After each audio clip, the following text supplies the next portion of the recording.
Musician Arthur Rubinstein said, "I have found if you love life, life will love you back."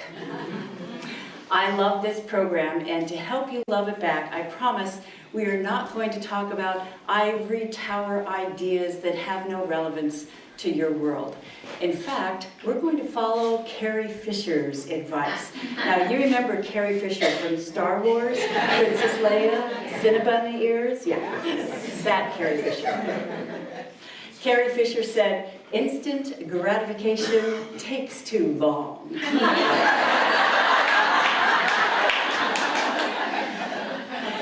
And I agree that in this world of infobesity, if I don't keep it brief, you're going to give me grief. So here's a 2-minute backstory of how I came up with the importance of being intriguing. Then we have 2 examples of how you can make what you care about more intriguing. And then we actually give you an opportunity to connect with someone else in the room, immediately apply what you just heard so you can make a priority project more intriguing and connect with someone who has the power to approve it or fund it or greenlight it. All right, first the backstory. I helped start and run the Maui Writers Conference for 17 years. And now we did something unprecedented. Just like Cannes is to the film industry, Maui Writers Conference was to the publishing industry. We gave authors an unprecedented opportunity to jump the chain of command and meet face-to-face with top decision makers, top agents, top publishers. I will always remember, though, after that first round of meetings, a woman walked out of her session with tears in her eyes.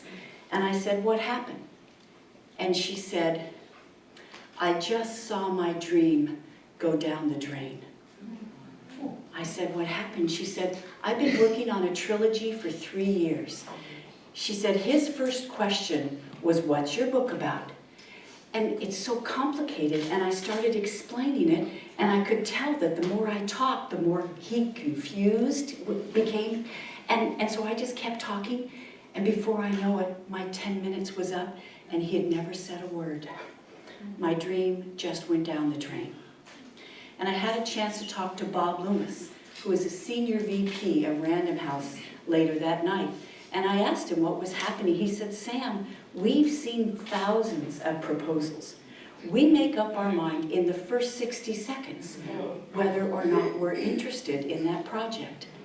And the next day, I would stand in back of those meetings, and I could predict who was going to get a deal in the first 60 seconds without hearing a word, based on one thing: the eyebrows.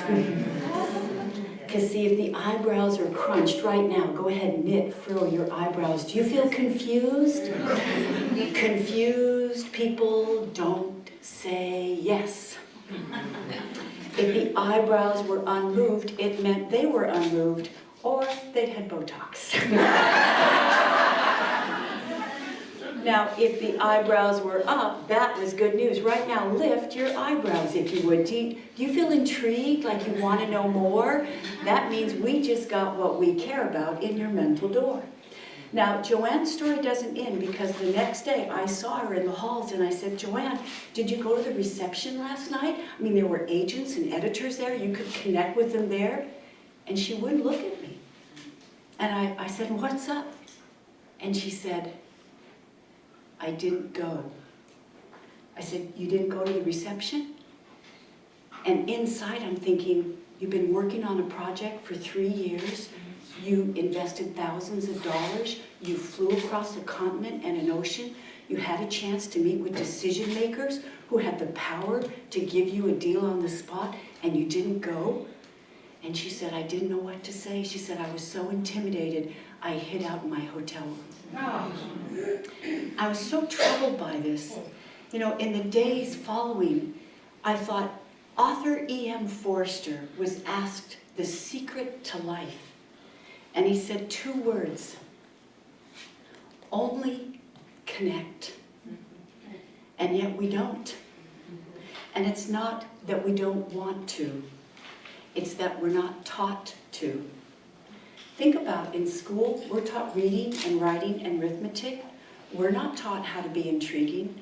We're not taught how to get people's eyebrows up. We're not taught how to communicate what we care about so other people care about it too. We're not taught how to connect. And see, I'm an entrepreneur at heart. And I thought somebody's got to do something about this. And I thought I'm as much as somebody as anybody. I'm going to do something. So I've spent the last few years developing the 8-step Intrigue process. And it's how to create interest and connect with anyone, anytime, anywhere. Now, enough of the backstory. Here's the quick examples. The first example is the first I in Intrigue, and it stands for intro. In particular, a 60-second intro that gets eyebrows up. Now, you may know that I'm the pitch coach for Springboard Enterprises. We've helped women entrepreneurs get $6.2 billion in funding. This is Robin Chase of Zipcar, Gail Goodman of Constant Contact.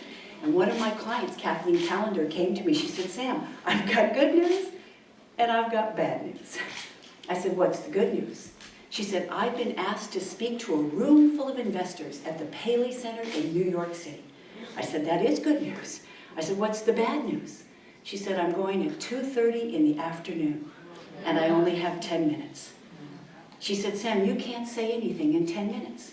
She said, how can I explain my startup, my clinical trials, our team credentials, our exit strategy? You can't say anything in 10 minutes. And I said, Kathleen, you don't have 10 minutes. You're going at 2:30 in the afternoon. Those investors will have heard 16 presentations. Their eyes are going to be glazed over unless you can get those eyebrows up in the first 60 seconds.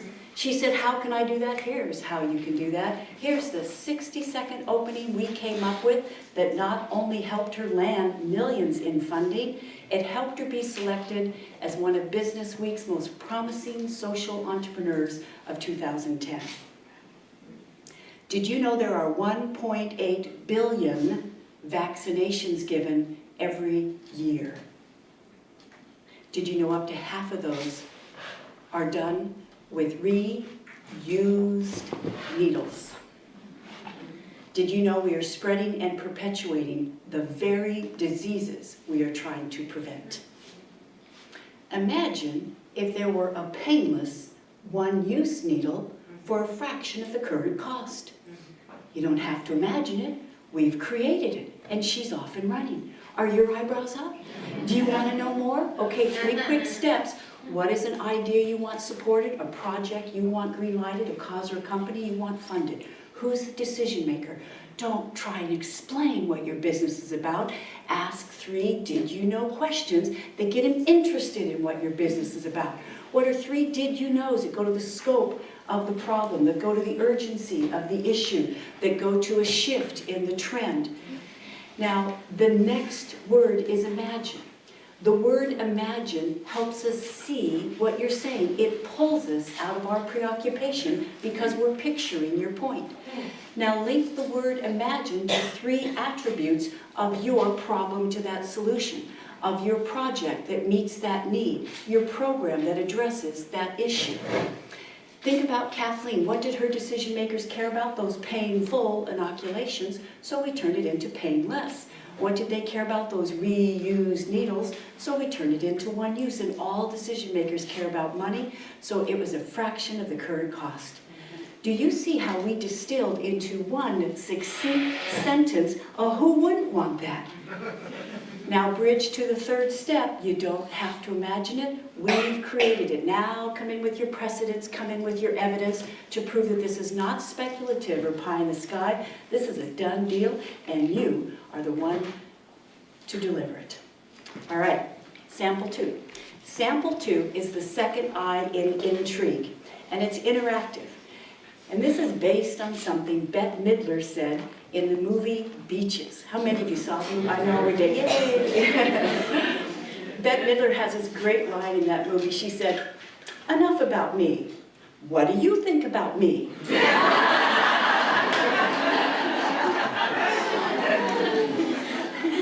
You know, on the internet, everyone has a voice. We can contribute anytime we want. Everyone has a say. Our communication has not kept up with the internet because most communication is one way. Let's take the elevator speech. Most elevator speeches are me, me, me. And I think we can turn an elevator speech into an elevator connection, and here's how. I was speaking at YPO, and there was a gentleman who came up to me in advance, and he said, Sam, I'm going to admit something to you I've never told anyone else. He said, I'm the CEO of a tech firm out of Silicon Valley, but I'm an introvert.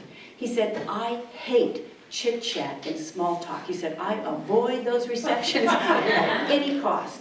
And he said, plus, I can never explain what I do in a way that people get it. It's always so awkward. And I said, can we play with this? And he said, sure. I said, okay, tell me what you do that I can see, that I can smell, that I can taste, that I can touch. And he said, why is that important? I said, because most of us try and explain electricity. We're not going to explain electricity. We're going to ask a question that finds out how someone has experienced, used, or benefited from electricity in the real world. And so I said, so what do you do that I can see, smell? And he starts talking about computers and credit cards and financial software. And finally the light went off in my eye and I said, do you make the software that makes it safe for us to buy things online? He said, yes. I said, don't say that. He said, don't say that. I said, yes, because if someone says, what do? And you say, I make the software that makes it safe for you to buy things online, what do they say? Oh. It's the end of the conversation. We don't want to end the conversation. We want to kickstart the conversation. So I said, ask a three-part question. He said, what's this about, a three-part question? Why not a one-part question? I said, have you ever bought anything online? And they say, no, I hate that stuff. We just ran into a conversation cul-de-sac. I said, have you, a friend or a family member, ever bought anything online? I said, now you want to make it more strategic? He said, sure. I said, what are the 3 most popular online retailers? He said, Amazon, Travelocity, eBay. I said, all right, say, have you, a friend or a family member, ever bought anything online, like on eBay, Travelocity, or Amazon? And they may say, I hate that stuff, but my wife's on Amazon all the time. She loves the free shipping. Now, link what you do to what they just said. Oh, I make the software that makes it safe for your wife to buy things on Amazon. Guess what happens to the eyebrows? Oh. They relate to what we do. They're more likely to remember what we do. They may even refer someone to us to what we do. We have just given them a hook on which to hang commonality. We have just given them a hook on which to hang a mutually rewarding conversation and connection. Now, enough about me. It's time to make this interactive. So here's what I'm going to ask. In a moment, I'm going to ask you to get together with your GC partner. Now, you know who your GC partner is? Geographically convenient?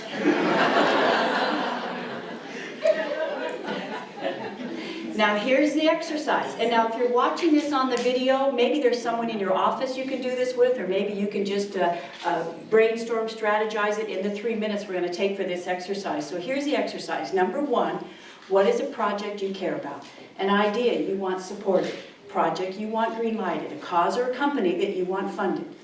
When are you going to have a chance to meet with someone who has the power to approve that? How could you ask 3 questions and turn it into a 60-second intro that gets hello instead of trying to explain it to them? How could you ask 3 did you know questions? Or, when is the time you're going to be meeting new people? Now here at this TEDx event, it's for the rest of the afternoon.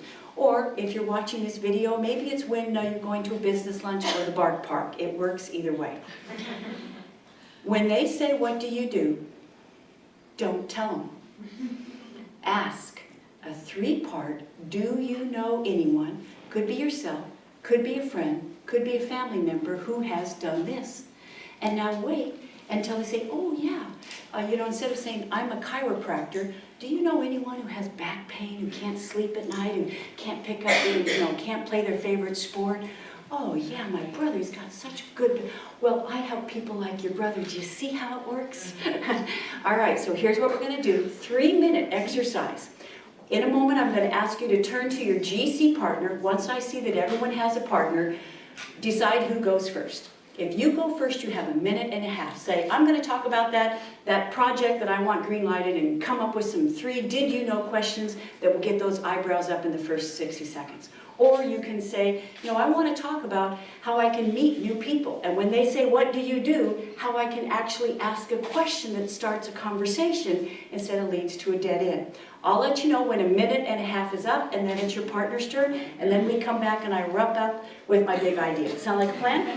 Okay, everybody, let's go. Let's get together with your GC partner. Come on, turn it out.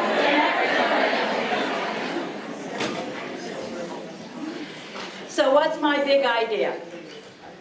It's based on something that Andy Rooney said. Remember Andy Rooney, the old curmudgeon at the end of 60 Minutes? Andy Rooney said, remember, you're more interested in what you have to say than anyone else is. I say it doesn't have to be that way. I say if we want to succeed, we must intrigue. If we want to succeed, we must intrigue. What is something you care about? What is an idea you want approved, a project you want green-lighted, a cause or a company you want funded? Who has the power to say yes? How are you going to ask 3 did you know questions to get their eyebrows up so they say, tell me more, which means you just got what you care about in their mental door? Or when are you going to be meeting some new people, and when they say, what do you do, don't tell them. Ask, do you know anyone could be, and just give them a hook on which to hang a conversation, and it will give you both a hook on which to hang a mutually rewarding connection. If we want to succeed, we must intrigue.